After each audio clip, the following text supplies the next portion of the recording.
C'est un espèce de petit logiciel informatique qui va servir à résoudre plusieurs problèmes dans le domaine de la nutrition et de l'alimentation qui vont être présentés par Didier.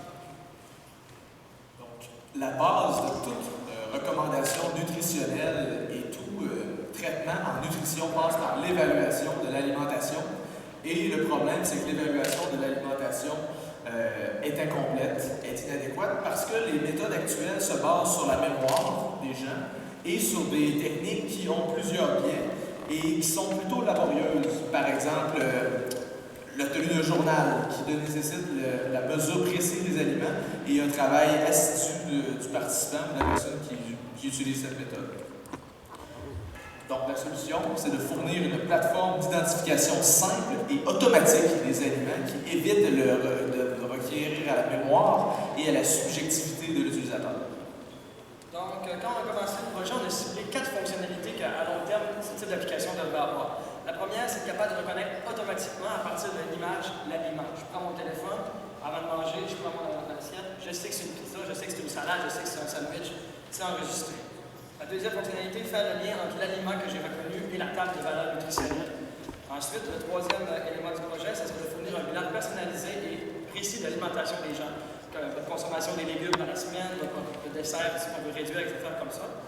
Et finalement, un des points clés du projet, c'est aussi de pouvoir fournir des données aux acteurs de la santé et de la recherche pour pouvoir fournir des meilleures métriques d'évaluation des patients quant à leur bilan alimentaire. Donc, c'est un gros projet. Nous, on s'est concentré sur le point 1, qui est le point de départ de ce projet-là. Comment reconnaître les données, les nourritures à partir de l'image. Alors, comment est-ce qu'on fait ça? On a besoin de 4 choses. D'abord, on a besoin d'une base de données extrêmement complète. C'est impossible de demander à mon ordinateur, à mon téléphone, de reconnaître une lasagne si mon téléphone n'a jamais vu de photo de lasagne. La même affaire pour n'importe quel aliment. Donc, on a dû trouver une base de données exhaustive. On a trouvé 101 aliments représentés par 1000 photos qui nous a permis de faire la phase d'apprentissage. Pour la phase d'apprentissage, on a entraîné des algorithmes d'apprentissage automatique, qui est une technique assez moderne en informatique pour reconnaître des liens, des caractéristiques sur des images et des éléments pour pouvoir faire des prédictions en donnant des nouvelles images jamais vues d'algorithmes. Ensuite, on a besoin de puissances de calcul qu'on a eu disponibles avec Calcul Québec en fin de semaine. Donc, on a pu faire quelques prototypages. Il nous manquait une chose, il nous manquait du temps. Faire des analyses de données comme ça prend du temps, ça prend de la puissance qu'on n'avait pas. Donc, pour essayer de faire un projet réaliste, on a regardé la viabilité du projet à long terme et comment est-ce qu'on pourrait voir avec des algorithmes qu'on développe à l'Université Laval pour battre l'état de l'art, si on veut. Donc, c'est ce qu'on a fait. On a regardé ce qu'on pouvait faire avec 25, 50, 100, jusqu'à 400 photos d'aliments par catégorie. On s'est rendu compte que rapidement, avec 250 photos et les algorithmes que nous, on a utilisés en fin de semaine, on était capable d'atteindre, de compétitionner avec les meilleurs résultats qui ont été présentés dans la littérature scientifique.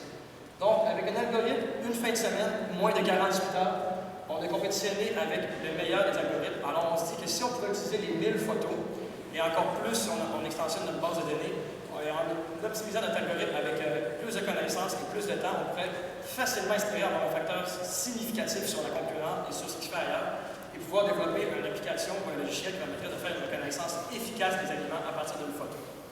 Donc, ceci, ça a du potentiel pour 3 catégories de personnes. L'utilisateur, qui est vous et moi. Ensuite, la recherche, donc avoir des données sur les affaires, et le milieu de la santé. Et je vais laisser... Pour l'utilisateur comme tel, le particulier, c'est le bassin le plus large de potentiel. En fait, c'est la facilité la tenue d'un journal personnel. On n'a qu'à penser qu'à MyFitnessPal, beaucoup d'utilisateurs, mais c'est une application qui n'est pas automatique, qui nécessite l'entrée manuelle. Donc, facile, intéressant pour un utilisateur particulier.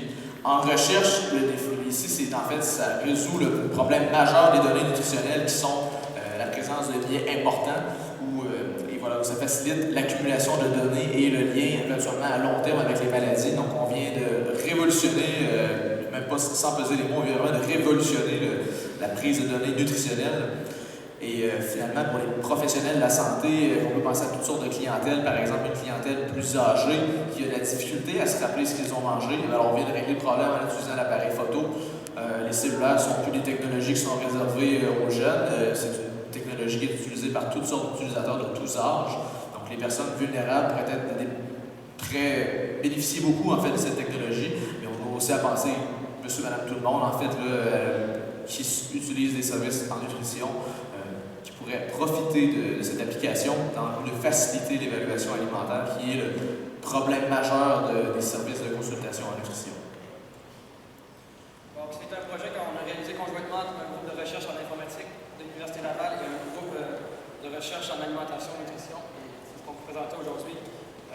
prototype de la viabilité de la reconnaissance de photos d'aliments et de repas à partir d'images de téléphone et d'images variées. On les applaudit bien fort, mesdames et messieurs. La présidente de M. Charest, merci. Présentation complètement intéressante. Monsieur, mesdames et messieurs. Oui, merci.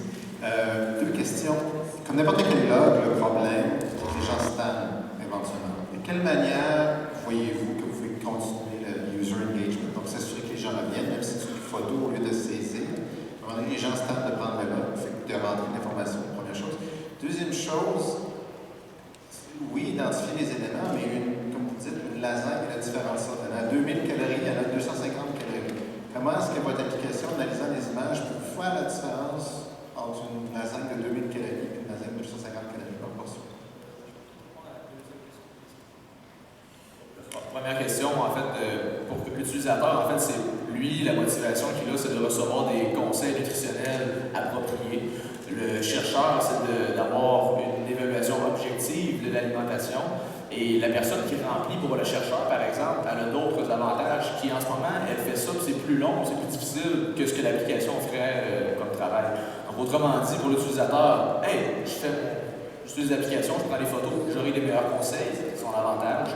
Pour le chercheur, wow, j'ai une application objective, mes participants ont moins besoin de temps pour remplir mes documents, c'est plus facile pour eux autres, ils ont les mêmes bénéfices qu'il y avait avant, souvent des incitatifs monétaires. Et pour les professionnels de la santé, c'est la même chose. Mon participant, mon client plutôt, ou mon patient a besoin de moins de temps pour s'en sortir facilement.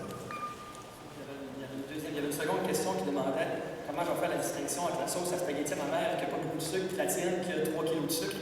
Malheureusement, c'est impossible avec une seule image. Toi, honnêtement, en tant qu'humain, en tant que personne, c'est impossible de regarder une sauce et se dire elle a 3 fois plus de sucre que l'autre sans goûter. Alors, c'est la même affaire avec une photo. Par contre, il existe des techniques plus avancées en apprentissage automatique qui vont faire la segmentation de l'image.